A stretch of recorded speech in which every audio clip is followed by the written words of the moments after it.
joining us here at Central.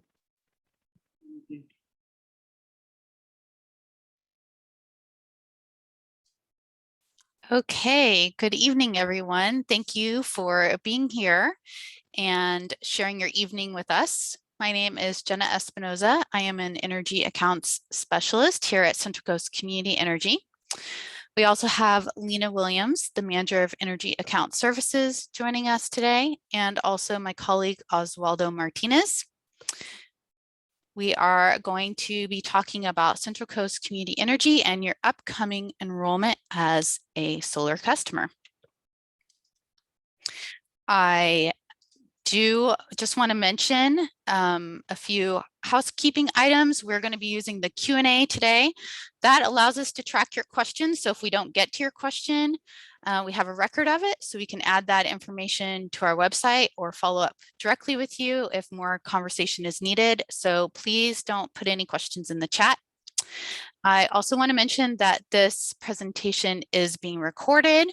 So I just want you to know that as you're participating, but also it's for your benefit so that you can view it on our YouTube channel later, share it with other members of your family or community, reference it later. So I just want to mention that it is being recorded. So for today, we're going to talk about who Central Coast Community Energy is. We are a locally controlled public agency that provides community aggregation of electricity purchasing power. And this service is known as community choice aggregation. So we're going to be talking about your enrollment into our community choice aggregation agency, how we procure clean and renewable energy on behalf of your community, and how we work with Southern California Edison and Pacific Gas and Electric.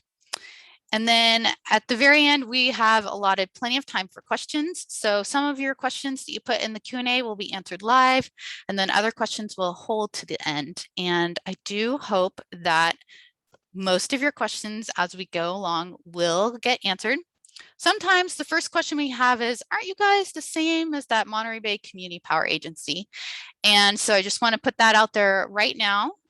We have been serving San Luis Obispo and Santa Barbara counties for some time, previously known as Monterey Bay Community Power, and we did change our name last year to Central Coast Community Energy to be more reflective of the geographic region that we serve. So since we're new to each other, I know there's going to be a lot of questions. These are our most frequently asked. I just want to assure you that we are going to discuss that your bill is not going to increase. You're going to continue to receive one bill. You'll continue to receive your bill from Pacific Gas and Electric. And any discounts or rebate programs that you have with PG&E will be honored. Most importantly, you do not have to make a decision today. We have provided this presentation to you well in advance of your enrollment window so that you have plenty of time to ask us questions, get the answers that you need, explore our website, and make a decision that works best for you. So I want to talk about how we are structured. Central Coast Community Energy is a public agency established by a joint powers agreement with the purpose of sourcing clean and renewable electricity. So as an aggregate agency, we are enabling communities to purchase their own electricity and reinvest revenues into the local community rather than allowing the shareholders of investor-owned utilities to make decisions about how profits are utilized. So our goal is to alter how energy is sourced, transform the energy sector in California, and also engage the priorities and values of the communities along the way. Community choice aggregation agencies were legislated in 2002, and the first agency began in Marin County in 2010 with 40,000 customers.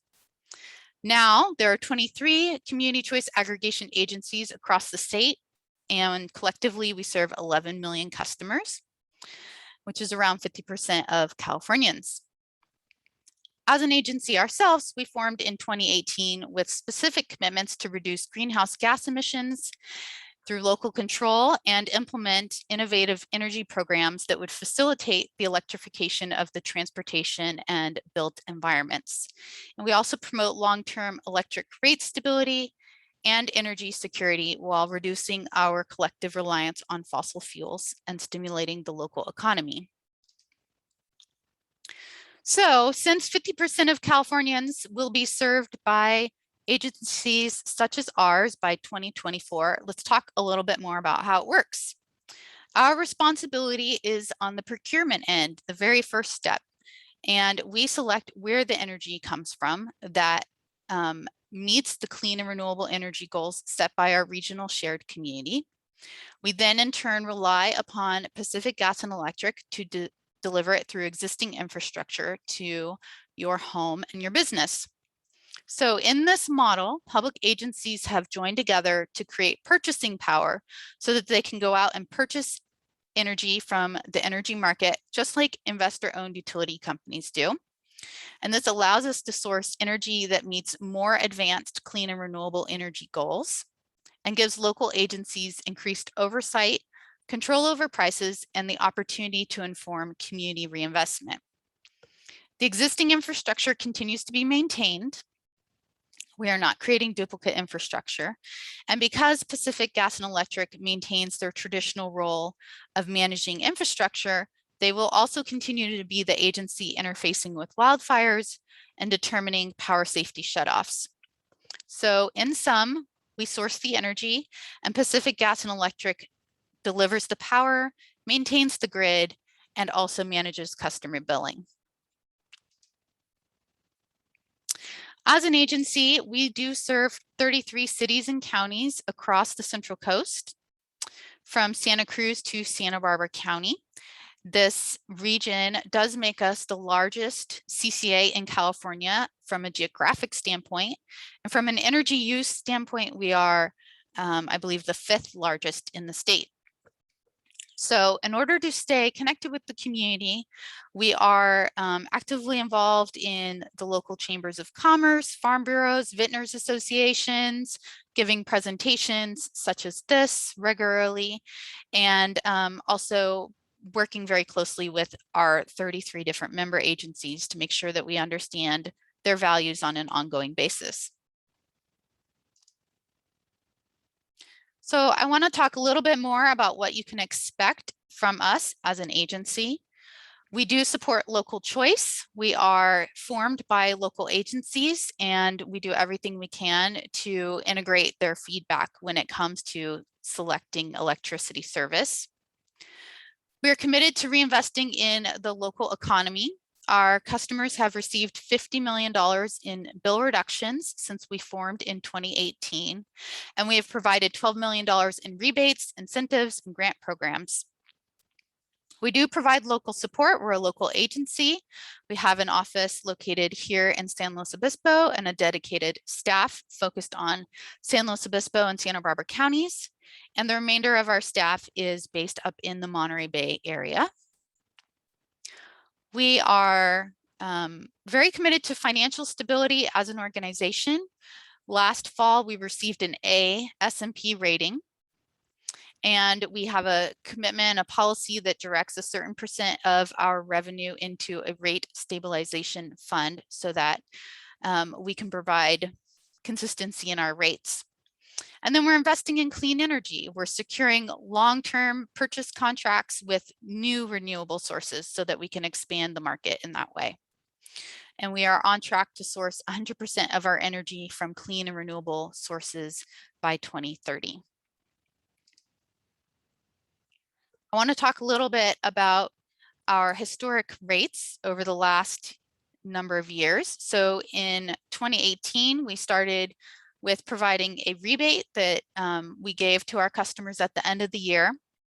And then in 2020, we started providing a discount. So we took the rate that PG&E set and then subtracted 7%. And we did that January through April of 2020. And then when the pandemic hit, the board voted to cut 50% of our electric generation charges in May and June of 2020. We then did consistently provide a 2% discount on the rates that PG&E sets from the remainder of the year. This resulted in a cumulative bill reduction of approximately $24 million during the pandemic, which I know is all resources that our community really needs during this challenging time. I want to talk a little bit about our clean and renewable energy goals. We have secured all of the contracts we need to provide 60% clean and renewable energy in just 4 years. And we are on track to source 100% clean and renewable energy by 2030, which is 15 years ahead of California's goals. And we're sourcing from solar, wind, geothermal, small hydro, and biomass. As a customer, you do have the option to opt up to 100% clean and renewable energy right away. It's just a couple clicks. I just did it myself recently. And so I would encourage you to consider that. It does just cost 0.8 of a cent more per kilowatt hour. And the environmental impacts are great. So all of our customers are enrolled at the 3C choice level, and then they can select to opt up to 3C prime. Now we're going to get into the specifics about NEM.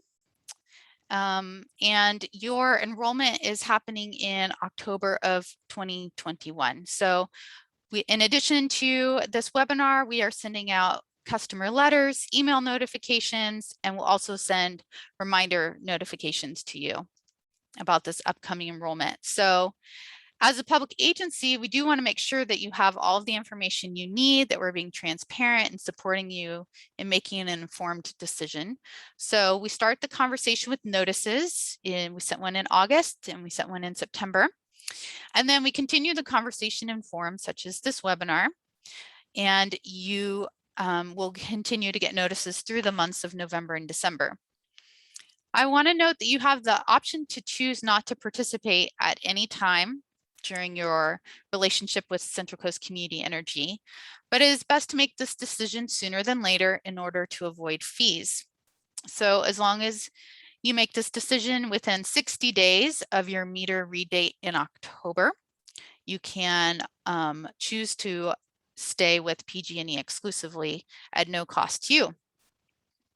So this timeline that you are going through this fall matches the same timeline that all of our customers go through. For example, we did enroll non-solar customers in Paso, Pismo Beach, Rio Grande, Grover Beach in January of this year. And because you are a NEM customer, you're going through this transition in October because it was the enrollment date that we selected, which was closest to your true up date, in order to design everything to be as seamless as possible. I do want to talk about what your bill is going to look like as a Central Coast Community Energy customer. So traditionally, PG&E's bill has all of the fees bundled, and when you become a Central Coast Community Energy customer, all of those line items are going to become unbundled. So on the left, you can see typically it just says current electric charges. And then on the right, it actually spells out that we are providing your generation services. On the first page of your bill, that will be 0. You're not getting any new or extra charges on your bill. They're just simply moving a line item from the first page onto a new page. I do want to note, if I didn't say it already, that all of your CARE, FARA, medical baseline discounts will continue to be honored. So this is what a typical monthly bill will look like. You can see that it explains how much electricity you have used and how much you have produced. And these are then summed up, and the net charges indicate how much you owe or how much of a credit you have built up for that month. The second line that is highlighted in yellow, which says your true up NEM charges before taxes is da-da-da, that does demarcate your running total throughout the year. For residential customers, this breakdown is typically found on page 7 of your new bill, which you will start receiving later this fall. And then PG&E's services will just simply be on the back of page 1, so technically on page 2. And so the generation moved on to its own pages, and PG&E just demonstrates your distribution charges at that time. This is a quick snapshot of what your true-up bill will look like. We do provide net surplus compensation. So if you overproduce energy throughout the year and you have a net surplus, we will compensate you. Our rate is more than 2 times the rate the PG&E provides. And then this credit can be applied to either our charges or to PG&E's charges. And if you overgenerate to the point above these thresholds, residential customers of 200, you can request a check to pay out that compensation. I do want to mention time of use is a transition that is happening for all PG&E customers. So even as you become Central Coast Community Energy customers, you will still be going through a time of use transition for PG&E on the delivery side of services. And so this is a statewide transition that all customers are going through. It's controlled by PG&E. So if you have any questions about time of use, you'll want to direct them to PG&E. But I just wanted to take the time to mention it because I know that you only have until October 1st to make a distinction about what rate plan you would like to be. And then otherwise you'll be automatically moved into a time of use plan for your delivery services. Commercial and most NEM customers are already in time of use, so this might be old news for you, but I just wanted to mention it in case it wasn't. Great, and then I had mentioned that CARE, FARA, HEAP, medical baseline, payment assistance programs, PG&E employee discounts, those will all be honored as Central Coast Community Energy customers. So what changes can you expect as a customer? You will continue to receive a single bill from PG&E. You won't have any new or extra charges on your bill. Your services will just simply become unbundled and expanded so that you have greater visibility. And your generation charges will be from us, will be on your PG&E bill, but they'll appear as a separate line item. And we will be matching all eligible rate tariffs, including residential and commercial NEM rates. We will be sharing out, if you want to review this and click these links later, you can to learn more about CARE and FARA or energy programs. These links are here for you. And then before we jump into questions, I did just want to mention our energy programs that we have. We do provide incentives for installing chargers, electric vehicle chargers, both in the home and in the business, both public facing and private facing chargers. And we do the same also for we provide incentives for private electrical vehicle purchases and also for fleet purchases. And we have a wide breadth of programs that we'll be announcing our new year's worth of programs in October. So with that concludes my presentation, and I'm going to hand it over to Lena to take questions. All right. Thank you, everybody. So first off, thank you, Jenna, and thank you, Oswaldo, for helping out in the chat.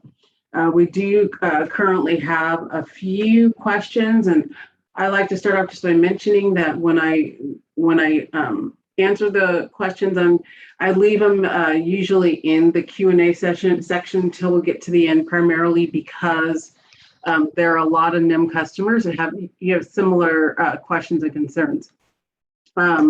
I myself came to 3CE from the residential solar industry. So after eight years of installing systems, and also had the experience of having a system already in place on my home for several years before I became a customer myself. So some of my questions or my responses are coming from the experience that I had, in addition to what has come across with customers during other enrollments over the last couple of years. So we have two questions, two customers that want to know pretty much the bottom line is whether or not their overall bill will go up. Now, I know for most customers in the service areas that we are enrolling, you currently have your gas service with another provider. So I'm going to operate under the assumption that we're only speaking about the electric bills. As is typical, or you're aware as a net energy metering customer, how your bill fluctuates, of course, depends on your system production versus, of course, your utilization. But what I can say is that the generation rates, should you utilize any excess energy, the generation rates are set to be lower than the generation rates that you would pay to PG&E under your current net energy metering program. In addition, if, as Jenna mentioned, if you actually are producing a net surplus on an annual, you will still continue to receive net surplus compensation. The default is for net surplus compensation to be applied as a bill credit, and that credit can go towards future generation charges or can be applied to go against any other true-up charges that you may have on the PG&E side. Or you do have that option if your excess generation net surplus compensation exceeds $200 to request a check for your net surplus compensation. My personal experience at the time that I had my first true-up is that I did notice as I went throughout the year that you're still getting your same one-to-one on the retail value of the power that you're producing and if you're using it. Where the real difference that you're looking at is when you get to the end of the year, and that's where you're seeing whether or not there's a difference. My true-up was 0 before, and my true-up is 0 now, but my usage is also pretty consistent, as is the production of my system. So what we can do, since we don't have your actual usage history today, is that the recommendation that we make is that you can actually call the call center and request a cost savings analysis, and they can use the historical usage that you have to give you a closer or more accurate calculation based on your own past year's usage and allow and use that to actually help you make your decision. You may have a different end of the year or true up this time around, but you'll have an opportunity to actually at least have an idea of what that will look like for you personally at the end of a year. Now, the other component of that, of course, is that when you enroll in October, and I don't recall if this is mentioned or not, when you enroll in October, that does mean that there will actually be if October is not normally your true-up month, you will experience a second true-up in October at the time that you have your meter read date and initiate participation in our services. So for some customers, you may have just had a true-up, say in August, that then you would be having a true-up again in October at your meter read date at the time that enrollment begins. If normally your true-up is later in the winter, for example, then we may be pulling it back, truing it up a little bit early to enroll you in our services. So that's another component that you may want to take into consideration when you're asking for that cost savings analysis, so that you can have the information that you need to make an informed decision. Participation is voluntary. As Jenna mentioned, you do have the opportunity to elect not to participate in our services. You're calling the same call center or going to the website to opt out if that's the decision that you make. But at least we're here to answer your questions and to provide you with the information that you need. So no, that was another question that popped up. No, customers are not required to participate. And yes, we do have the ability to provide you with the analysis you need to determine whether or not, based on your historical usage and consumption, your bill would be negatively impacted in any way. What current rates are honored for NEM 1 and NEM 2? All of the available rates for NEM 1 and NEM 2. NEM 1 and NEM 2 are actually the net energy metering agreements and not necessarily the rates. The rate that you may have could be E1, it could be B1 if you're a commercial customer, it could be time of use A or B or an EV program, but all rates that are available for a PG&E customer to have, whether you're a legacy rate customer, because we do honor legacy rates. I know I have one of those legacy rates, and you have an E6, which nobody gets to have anymore. If you're on a legacy rate, we're still honoring all PG&E legacy time periods. So because we work directly with PG&E, PG&E gives us the time of use rate, or the rate that you're currently on, whether you're NEM 1, whether you're NEM 2, and also gives us the date that you're current if you have a legacy rate. That means legacy rate means one that is now closed for new customers, and you wish to keep that rate. They're letting us know what rate you have. So we are honoring all of the legacy rates as well. Will electric rate plans remain in effect for solar customers? So the answer to that, I think I said it before, but I will say it again. The answer to that is yes. The electric vehicle rate plans are another variation on the standard time of use rate plan. And yes, we do honor all electric vehicle rate plans, time of use A, B, C, and D, as well as for those who are on EVA, EVB, EVC, and then soon D.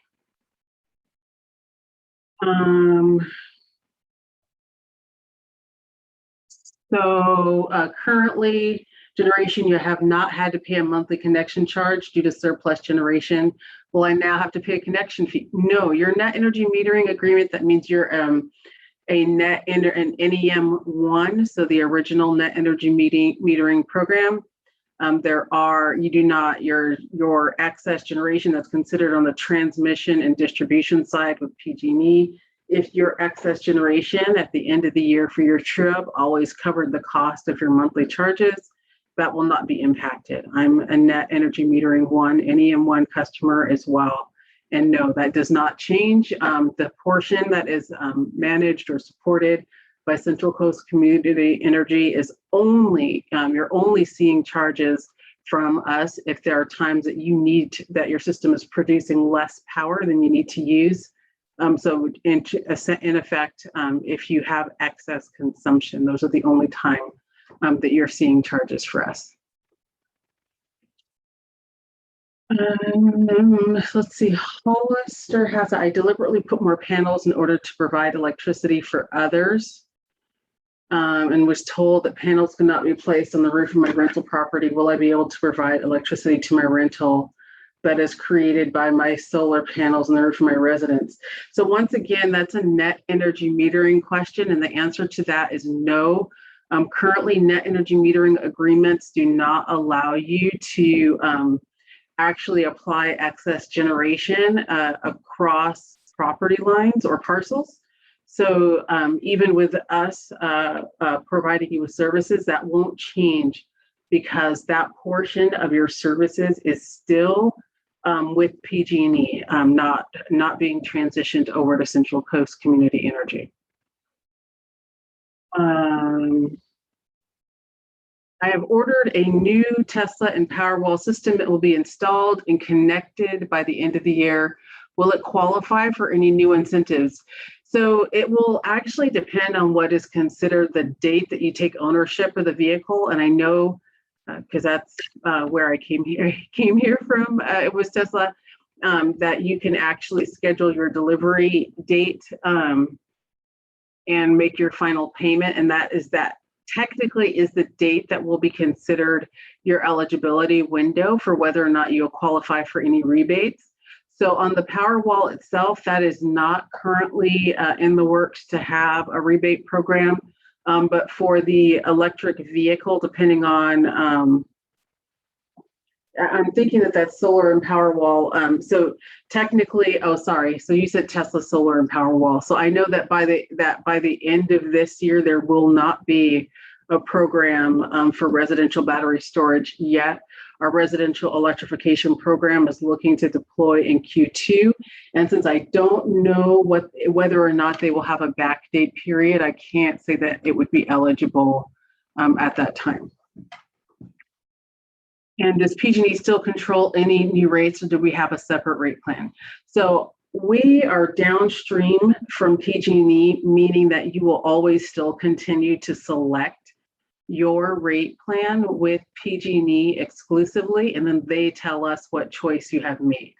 So the only thing that we have that will be different is that you do have the ability to determine, and it will become available. It will already be in place by the time you have enrolled. You'll be able to determine if you want a seasonal flat rate, which has to do with how you can calculate your net surplus compensation on our side.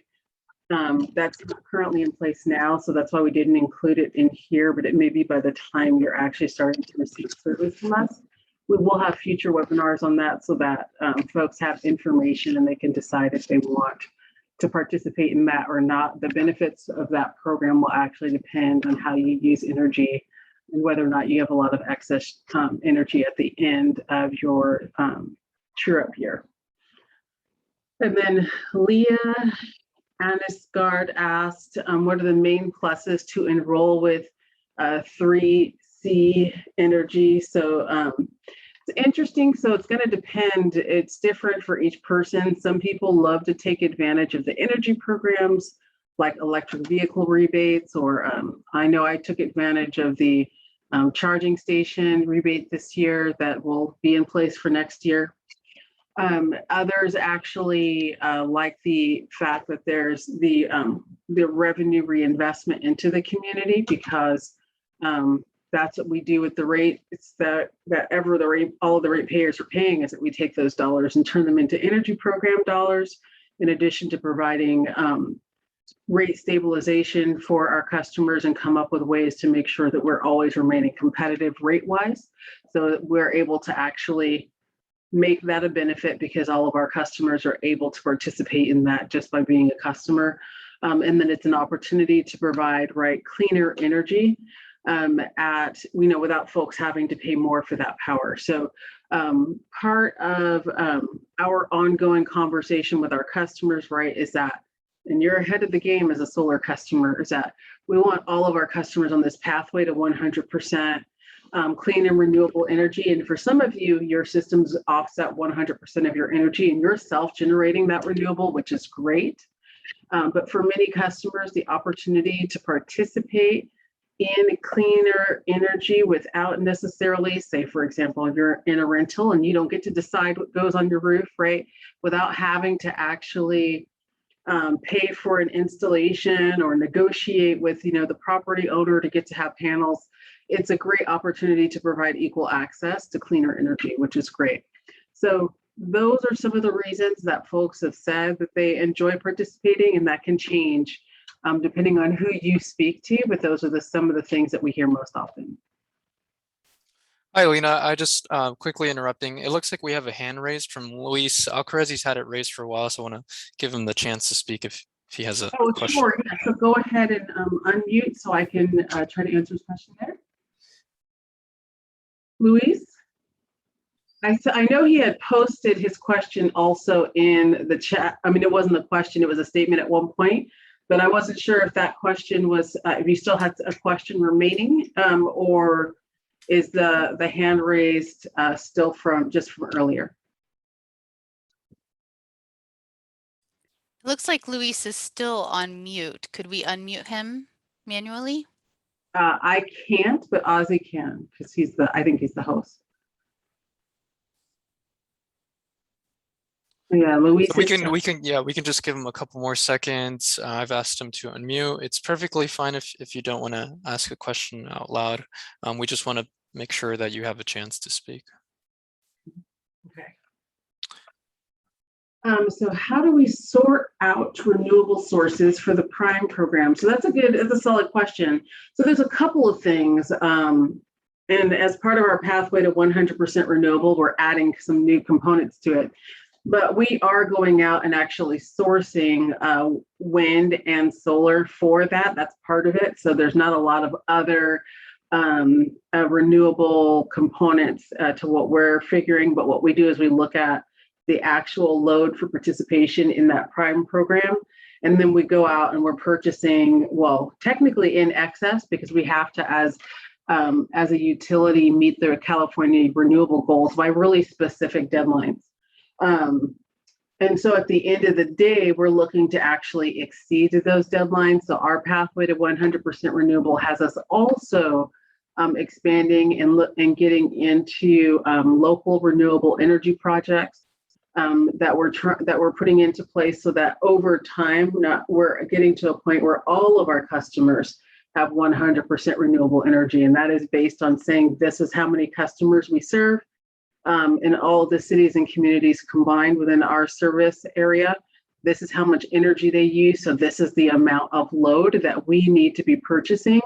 And right now that's in the form of power purchase agreements. We do have some pages or information pages on our website that you can check out that actually list what projects we have participated in. In some cases, we collaborate with other CCAs to go out and purchase renewable energy on the open market. And because we're working in collaboration with some other CCAs of similar size, we're able to get better deals out there. And so we're continuing to add to the energy portfolio. So as the renewable projects that we kind of got online or started to purchase power from or enter into agreements with back in 2018 and 2019 come online in 21 and 22 and 23. Well, that's how we'll get there. So we're looking at actually exceeding our initial goal of 60% in 5 years. We're actually going to be at about 61% based on the projects and the power purchase agreements for renewables that we have in place.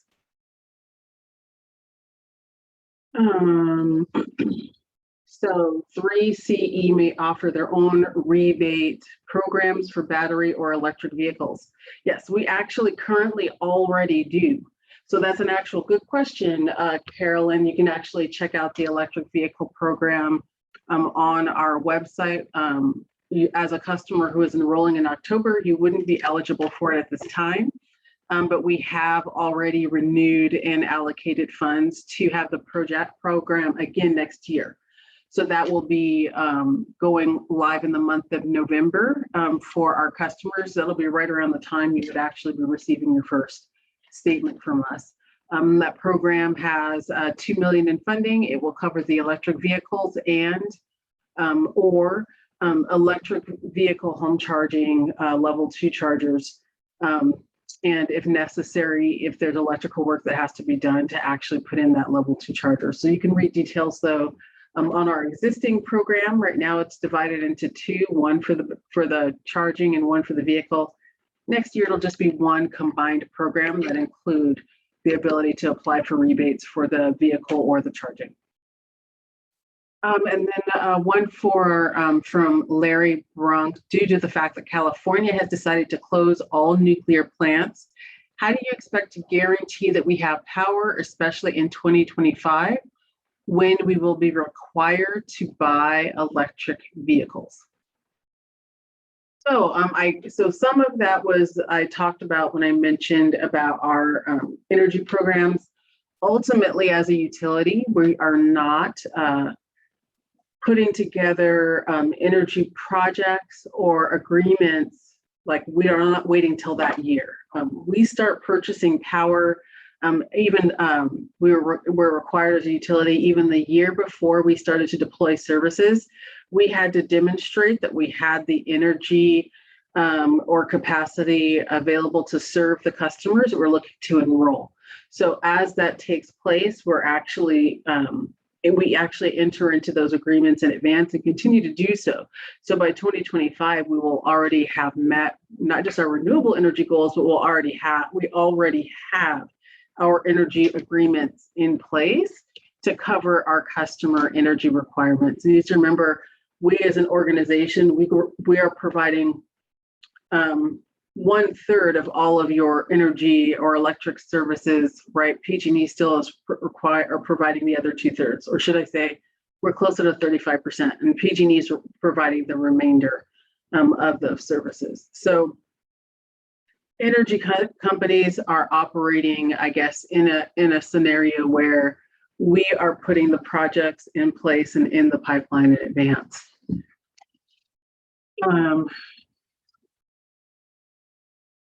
Solar, I opted to pay monthly to Sunrun so as not to have a true bill, but your true up keeps growing and you ended up adding panels and now it is uncertain what to do.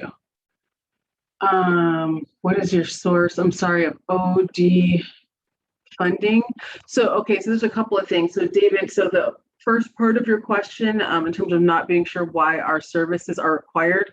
So technically our services are not required. So what we do, of course, we are a joint powers authority, which means there was a group of cities and communities, and we've had some add over the years, that wanted the ability to have the control to go out on the open market and purchase power for their community members, purchase cleaner power, and determine where that revenue went, right? So it can be reinvested locally. And that's what the energy programs are. So it was a method for communities in the state of California to provide cleaner energy at competitive rates for their community members. As a solar customer, you're kind of I want to say the outlier, right? I'm a solar customer as well.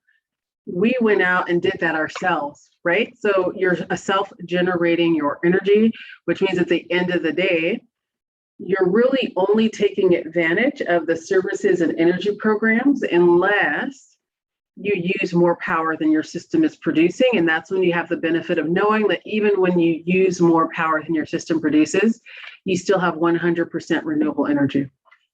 But you do not, I always let folks know, it's not a requirement. It's that because the communities opted to purchase this power for all constituents, right, that in their service area, everyone initiates services in October, but if they want to, you're contacting us and we're providing the contact information so that if you just determine that you don't want to participate, you don't have to. That's why we are here. That's why we send notifications, we send out emails, we host webinars so that everybody is aware that they have options available to them. They're not required to participate if they don't want to, if it's not something that makes sense to them, or you feel like you can't benefit from the energy programs or other things that are being offered. But the solar customers are those who are lucky enough to have had an opportunity to own a home and get to make a decision about what goes on the roof. The majority, right, of residents in the communities where your neighbors are, friends and neighbors are, don't all have the ability, right, to take advantage of clean energy. They don't all necessarily have an opportunity to put panels on their home, right? Say, for example, folks are in a multi-unit, rental or something like that. This allows access to all, right? So not everyone has that on the face of it, but now these communities that have enrolled and elected to participate have the ability to offer that to all community members. And for folks that don't feel like, you do your research and you feel like you're not going to benefit from participating, you also do not have to participate if you do not wish to. I'm not sure. I think the second question is what is our source of funding? So we're a utility, so the source of funding are the energy that are purchased from us. So there were a couple of slides back where Jenna mentioned. I'll answer your last question, David. So a couple of things that were mentioned is that we've actually already paid off the funding that was utilized to deploy initial services back in 2018. And since then, the funding is actually just from the rates. So it's a program that basically is self-supporting. But David, your question about being automatically enrolled without your agreement. So technically enrollment actually hasn't started. Enrollment begins next month. So what happens in October is that if you elect to participate or elect to not opt out, because that's why we're having the webinars and sending the notices. And you might get another notice any day now because we've sent out another one already. If you elect not to opt out, then yes, next month you would begin service after your meter read date. So whatever day in the month of October that you have your meter read, then that following month, following a billing cycle, you would initiate services with us. Right now is the investigative portion of the conversation or the period where folks are reading the information that we're sending in the mail, or like yourself, jumping onto a webinar to answer questions in real time. And we have, I think, another 4 webinars, not necessarily NIM customers, but more webinars scheduled. So we continue to do that. So right now, and I think Jenna mentioned it or had a slide that kind of presented it, the services for the 11 communities in San Luis Obispo County and Santa Barbara County actually started in January 2021. And so there have been notices and webinars all throughout, because the net energy metering customers were part of this last group to actually come in. So many of your friends and neighbors that do not have solar had already started their services a few months back. So there were kind of these batches for the communities that joined. So you'll continue to see notifications going, but you still have time to make your decision. You don't have to make it today, but you can if you want to. Yes, Wendy, you asked about SunPower overseeing your system. None of that changes. So everything that you have in place with solar, the operation, the meter reads, that's still with your solar energy provider and PG&E. We only actually have services that are provided in the event that your system is not producing enough energy for your home, in which case we're providing that excess energy that your home may need. If your home is producing 100% of your power, then you're actually not going to receive power from us. You're just going to see us on the bill, and you'll see a line item with a 0 amount. So I think Wendy's question was our last question. We do have another enrollment webinar happening in just a few minutes. So I want to thank all of you for jumping on and participating in this webinar this evening. This has been recorded, so we actually will have the webinar posted within the next day or 2. If there are any additional questions that you have, you do have the phone number and the email for the call center. Like I said, they can help you with cost savings analysis, so they can help you take a look at it and determine whether or not it makes sense for you. Once again, you still have time to make your decision. So enrollment of services begin next month, the initiation of services, but you still can opt out at any time. It's not like if you don't opt out in October, you're here forever. There are folks who contact us every day. This is a voluntary participation program, so you can make your decision at any time. So thank you again. My name is Lena Williams. I also want to thank Jenna Espinosa, who was our presenter. Oswaldo Martinez was manning the Q&A throughout the conversation. So I want to thank the group for jumping on here. And I also want to thank you for joining us this evening. We look forward to seeing you guys on future webinars and helping out with energy programs along the way. Have a great evening, and thank you so much.